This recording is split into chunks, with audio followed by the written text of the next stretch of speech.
এই হচ্ছে proof. Proof যদি এরকম থাকে তাহলে এটা ঘুরে নিতে হবে।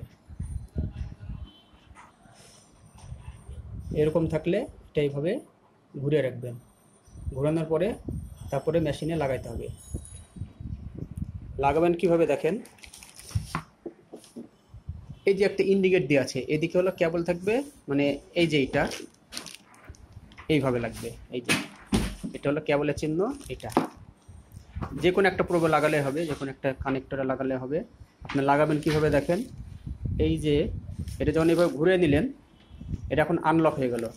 আনলক অবস্থায় এইখানে একটা কাটা দাগ আছে, দেখেন একটা বাড়তি রডের মতো আছে একটু, এই যে একটু দেখা যাচ্ছে এই রডটা, এইখানে দেখেন একটু কাটা আছে, এই যে ছিদ্র, এই যে উপরের দিকে দেখেন ছিদ্র আছে।